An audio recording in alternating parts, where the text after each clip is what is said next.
Hello friend, एक बार फिर आपका स्वागत है कंचन लाइफलाइन चैनल पर। आज मैं डिवियन पर्ल 60 के कैप्सूल की जानकारी लेकर आई हूँ।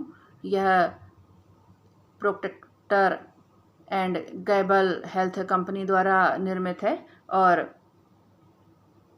इस कैप्सूल में विटामिन D3 होता है, जिसे कोलेलीसेफेरोल भी कहा जाता है। यह कई स्वास्थ्य लाभ के साथ एक पोषण पूरक है और विटामिन डी के लिए एक आवश्यक घटक है और आंत के माध्यम से शरीर में कैल्शियम का अवशोषण इस प्रकार हड्डियों के विकास और सूजन को कम करने में भी मदद करता है। विटामिन डी शरीर में प्राकृतिक रूप से तब उत्पन्न होता है जब सूर्य की किरणें यूवी किरणें त्वचा पर प्रहार करती हैं। इसे कभी कभी धूप विटामिन के रूप में जाना जाता है। विटामिन डी का निम्न स्तर कमजोरी, थकान, नाजुक या कमज़ोर हड्डियों का कारण बन सकता है। यह कैप्सूल एक वसा में घुलनशील विटामिन है। इस प्रकार इसे शरीर में बढ़ाया अवशोषण के लिए भोजन के साथ लेने की सिफारिश की जाती है। साथ ही इसे अपने चिकित्सक के द्वारा बताए अनुसार ही लें।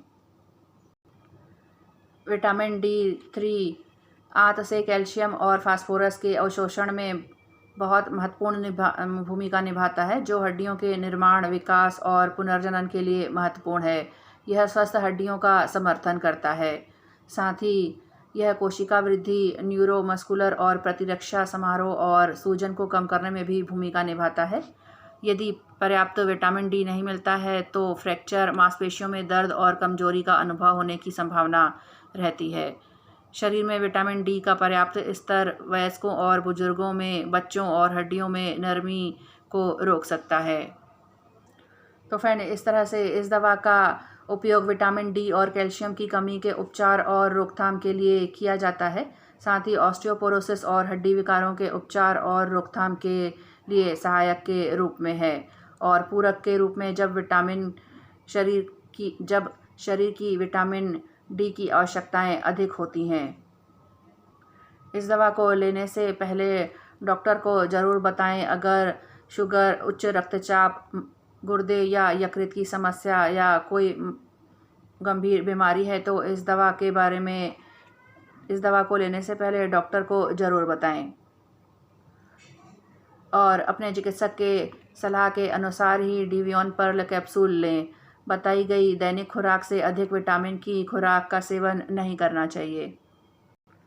और विटामिन डी के कुछ अच्छे स्रोत जैसे कॉड लीवर तेल, पनीर, अंडे की जर्दी होते हैं। विटामिन डी हमारी त्वचा के नीचे बनता है जब हम सूरज के संपर्क में आते हैं। 10 से 30 मिनट के लिए सप्ताह में कम से कम 2 बार सुबह 10 से दोपहर 3 बजे तक का सूर्य का संपर्क विटामिन की कमी को रोकने में मदद कर सकता है। डिवियन पर्ल कैप्सूल अधिक मात्रा में लेना हानिकारक हो सकता है। ओवरडोज से पेट में गड़बड़ी और शरीर में कैल्शियम का स्तर बढ़ सकता है।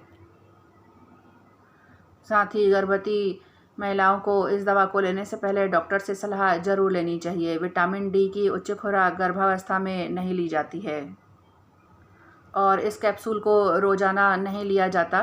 डिवियन पर्ल 60 के कैप्सूल विटामिन डी की एक उच्च खुराक है और दैनिक उपभोग के लिए नहीं है। विटामिन डी की उच्च खुराक को कुछ हफ्तों के लिए सप्ताह में 1 बार लिया जाना चाहिए, जैसा कि आपके डॉक्टर ने सलाह दी हो।